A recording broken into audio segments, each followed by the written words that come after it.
Hey y'all, what's going on? I know last time I told you guys if you saw the last video we was gonna leave off. I'm sorry, we left off on logic and we're gonna pick back up on that. But like I tell you guys, a lot of times I'm inspired by the people around me, the things I see on social media, the conversations I hear, the personal conversations I have myself.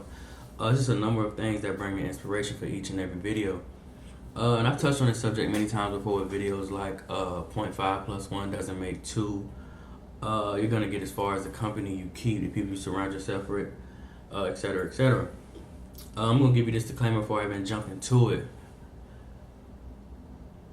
Please, please, please, please, take the time to watch this video with your partner. Take the time to watch this video with your closest friends, your associates, the people in your circle. Take the time to. I really would like if you guys watch this as a collective, because it's definitely a video that's geared towards a collective. But anyway, not gonna hold y'all up with the introduction. Let's get into it. Like I said, this is a video that's geared more towards partnership. A lot of us, I say this all the time, but a lot of us are not analytical about the person we lay next to every night, or the person we hold our most frequent conversations with, the people we hang around. Especially within my generation, a lot of times we get caught up in, intangible things, tangible items, materials, moments, things of that nature. A lot of times we just don't step back and just simply ask ourselves, what do we provide? What do they provide? What do we bring to the table as a collective? How are we really a circle? How are we really a team if we're stagnant, if we're not accomplishing nothing? If we got a 10-year relationship and we haven't knocked out absolutely one goal as a collective, if we're not pushing each other, as a collective. And one of the biggest things I find within relationships, friendships, whatever it may be, is enabling. A lot of us are enablers.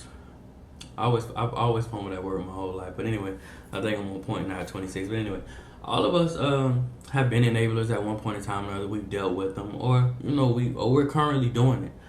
The question I want to ask you, because a lot of times enabling is the brother of instant gratification. A lot of times we do things for people, they do things for us.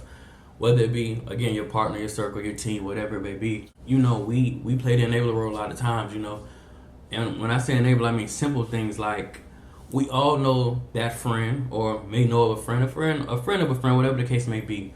We all know those individuals who, like I said, they're there for the tangible times. Tangible items and the moments. And all those things fade. But anyway, we all know friends that will gladly take you to the bar on a Saturday. They just got some money. They'll buy you every bottle you want. They're going to wine and dine you. They're going to take you out. They're going to, they're going to show you the town in the course of 6 to 8 hours. But those same individuals, if you needed a ride to work the following Monday, they're nowhere to be found. And this is when I speak on instant gratification. The people in your circle, what do they really bring to the circle? And like I just said, the moments, the good times, those are going to fade. It's the intangible items like the intellectual conversations you guys have. The internal things that they bring to the table. Have they helped you grow in any way? Is it mental growth? Is it mental stimulation? Are you any stronger based upon you guys' friendship? Are you any stronger based upon your connection? Have you learned anything? If you met him in 1998 and your vocabulary is the same as it was then in 2016, that may be a sign that they're not really pushing your intellect. There's no reason why we should be using the same words and the same verbiage as we did as children, 15, 20 years later. And again, that's just a simple example of how you have to be analytical about the people around you. I know a ton of people with a ton of friends and a ton of family and a significant other and a lot of partners, but they simply do not know the difference between two, and two. There, and there. Just like I'm saying, small examples. We can go much higher. Things like responsibilities and priorities and bills, and how, again, enablers, how we have people around us that will simply let us self-destruct. And a lot of times those same people, they'll help you self-destruct, and then they're going to talk about you after you self-destruct and tell you how you were tripping. But along the whole ride, they never were objective. They never jumped up and said, hey, that's not right, do it this way. Just change your direction because you're headed nowhere fast. A lot of these people will simply, for the sake of your smile, watch you self-destruct. And I told you guys this a while ago. You got to surround yourself with strong-willed, conscious, progressive people. If you do not, it's a good chance you're going to live a stagnant life.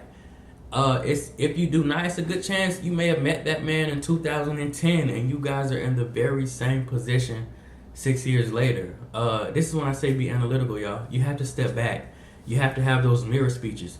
You have to surround yourself with somebody who's strong-willed, who, and it's one of my biggest things. They care about your well-being more than your smile. You know, I know it may offend you right now. I know you may not like that I'm telling you, hell no, I'm not going to let you make this move. I'm not going to let you go in this direction. I'm not going to let you continuously live stagnant, live check to check, or make irrational decisions, or, you know, just, I'm not going to stand by and watch you self-destruct. I'd rather go head to head with you right now rather than that temporary smile that's going to fade in 2 days when we come back to reality and realize we're in the same spot.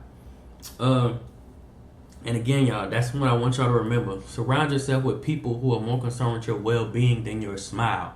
Surround yourself with people who are more focused on, you know, the long-term goal rather than instant gratification.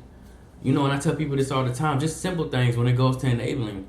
We're never going to own a store if we keep buying candy out of it. And that's no different than friendships, relationships, teams, and circles. How are we calling ourselves a team? How are we a circle? How are we in a relationship when as a collective we haven't accomplished nothing? We're not pushing each other to knock out any goals. I mean, some of us out here are not even writing down goals as a collective. And just an example, in my age group, on average, I'm 26. So if I had a 26-year-old partner, we got 52 years of wisdom, you know, as a collective. There's no reason why we should be living like we're 18, like we're still at home or we're fresh out. There's no reason why we should be continuously going through the same struggles as we did when we were children. We got 52 years of wisdom between us. Somebody has to play the head honcho. Somebody has to be the one in the circle, you know, that's going to slap you upside the head and say, man, you tripping. You know, you're doing this the wrong way. I think you should do it this way. We've only been doing it this way for 10 years and haven't gotten anywhere else besides where we started. And that was number one with enabling. And again, just going back to intangibles, another thing being analytical, you got to sit down with your partner, sit down with your team and ask them what intangibles do they bring to the table. You know, mentally pushing you. Like I said, small things like verbiage. Do they encourage you to pick up books? Do they encourage you to put these down? Because these really just take up a bunch of time. They're very time consuming with social media. Trust me. I got the same apps on both phones with different phone numbers. I know how much time can be wasted on social media. You know, just lollygagging and doing nothing. When it comes to decision making, are they helping you? Because a lot of us, we're young. You know, especially the ladies, we move irrational a lot. Are they helping you work on internal things to make you a better person long term? Simply, if they died today, did they equip you with any intangible items that are going to help you further along in this jungle called life? You know, other question, a question I love to ask people: would you tell your daughter or son to date someone like you? Would you tell your daughter or son to date someone like your partner? Would you tell your daughter or son to surround yourself like, you know, like the people that you call your team or you call your circle? Again, it's about being analytical. And I've said this a million times.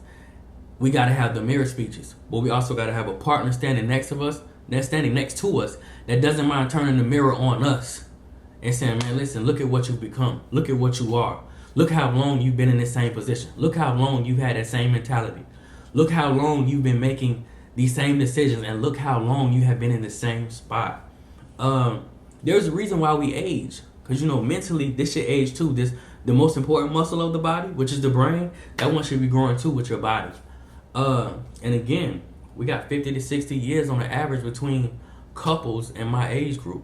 It is no reason why we should still be moving like 15-year-olds. And again, y'all, like I said, not even just mental growth, physical growth, simple things like, if you guys started out going to the movies, have you progressed to anything else? You know, maybe art, maybe museums, maybe just actually venturing out, you know, and just getting a physical, hands-on look at the world around you. Do you guys still spend excessive time watching pointless television, social media? You know, I spoke on that one already, but it's just a number of things. Again, I cannot stress this word enough. Be analytical. Step back. Get the mirror. Get the pad if you need it. Think about the patterns, the steps, the activities, the conversations, you know, just your whole perspective when you met this person, when you met this circle, when you met this team. And then fast forward to current day and ask yourself, are you guys doing the same things? Are you guys still in the same spot? Do you guys think the same? Is the conversation the same? Do you still just, discuss celebrities and sports and television and gossip? Like I said, y'all, it is the simplest things, but we rarely take the time to step back and really ask why. What are we doing? Are we really a team? Do we have any W's under our belt? Do we have any goals? Are we growing? Have I become a better human being thanks to your existence or your companionship? Have I grown at all? So many of us are stagnant. One of the biggest things I heard is people love to frown upon change, and they love to frown upon people love to champion the fact that they say, I've stayed the same. Life is about evolution. The game is about evolution. If you're not growing, if you're not evolving, and you're not changing, then you might be in the wrong business. I don't know what you may need to be, but you may be in the wrong business. The people around you may be in the wrong business. It is absolutely nothing wrong with change. And if you're still the same person you were 18, fresh off the porch, then it's definitely a problem. If the people around you are championing that behavior and telling you that's cool and you doing it right, then that's definitely a problem. But like I said, Joe, I'm not going to talk you out of the devil with this one. This is one I've touched on several times, and I'm going to say it again. 0.5 plus 1 does not make 2. We got a lot of people out here dealing with insecurities. We got a lot of people who you don't know your personal list of pet peeves. You don't know yourself. You have no vision for yourself. You just really haven't found yourself. You really haven't spent no excessive alone time since childhood to adulthood in between dating to really find yourself. If you don't naturally know yourself, how can you get to know me? If you don't love yourself, how can you love me? If you don't have a to-do list or simple stuff like a list of pet peeves and what you really don't like, if you're still finding yourself, how you gonna find me in this jungle called life out here? And that goes back to logic. It just doesn't make sense. We got people out here just simply jumping in relationships. I personally don't know what it is with the relationships and marriage, and just I know a lot of people have a phobia of being alone. It's okay to be alone. It's okay to know yourself. If you're broken, how can you fix another man or another woman? If you're not wholesome yourself, how do you really come together as a cohesive bond and make a team? These are just simple questions to pose to yourself. And again, it goes back to using logic. It goes back to being analytical. That's why I simply said, watch this video with your partner. These are the questions you got to ask yourself within a relationship. Because a lot of y'all are not really in relationships.